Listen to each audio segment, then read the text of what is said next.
भारत की राजनीति में सबसे अधिक बार पलटी मारने का इतिहास अगर लिखा जाएगा तो शायद नीतीश कुमार का नाम सबसे अव्वल दर्जे पर होगा। नीतीश की राजनीतिक छवि को लेकर कहा जाता है कि वो बिन पैंदी के लोटा हैं। एक बार फिर उन्होंने लालू और कांग्रेस से पीछा छुड़ा लिया और बीजेपी का दामन थाम लिया। विपक्षी गठबंधन इंडिया की नींव रखने वाले नीतीश ने खुद ही कन्नी काट ली। ऐसे में सवाल यही है कि आगामी लोकसभा चुनाव में समीकरण कितना बदल जाएगा। तो चलिए इस वीडियो में विस्तार से आपको बताते हैं कि नीतीश कुमार को एनडीए में वापस लेने की बीजेपी की मजबूरी क्या है और जेडीयू या बीजेपी किसे है नीतीश की सबसे ज्यादा जरूरत। पहले बताते हैं बीजेपी को क्यों है नीतीश की जरूरत। पहला पॉइंट जो है वो है जातीय समीकरण। बिहार में कास्ट पॉलिटिक्स कितनी अहम है ये तो सभी को पता है। राज्य में 30% आबादी ईबीसी यानी एक्सट्रीमली बैकवर्ड क्लास की है।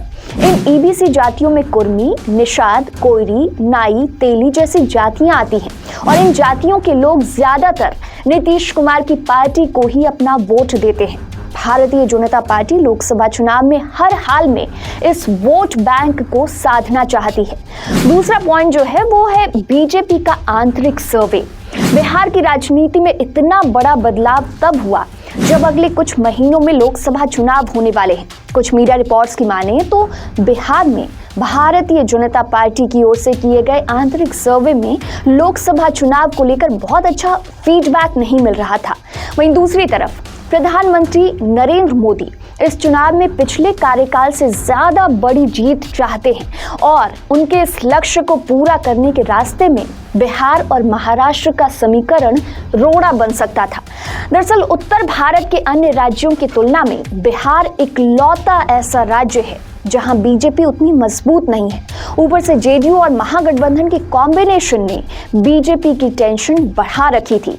पिछले लोकसभा चुनाव की अगर हम बात करें तो साल 2019 में बीजेपी ने जेडीयू के साथ मिलकर चुनाव लड़ा था जिसमें एनडीए 40 में से 39 सीटें जीतने में कामयाब हुई थी।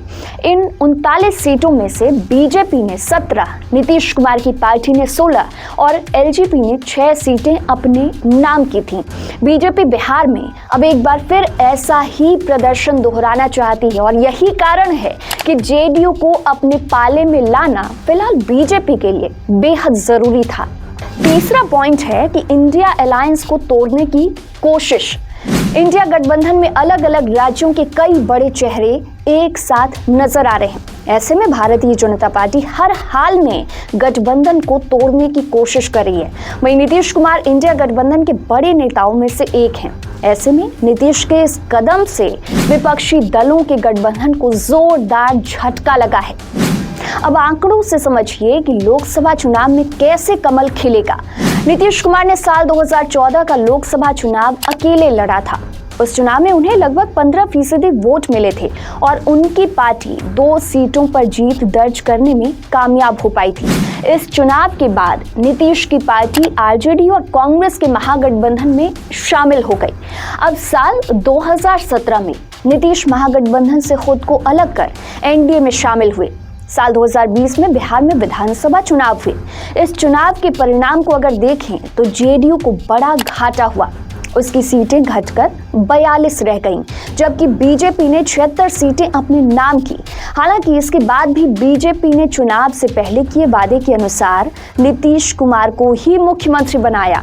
नीतीश कुमार ने भी इस मौके पर कहा कि जहां थे वहीं आ गए, अब इधर उधर जाने का सवाल ही नहीं।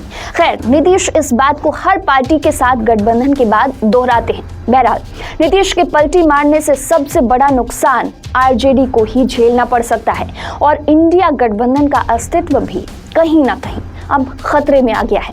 फिलहाल वीडियो में इतना ही और भी खबरों के लिए देखते रहिए पंचतत्व।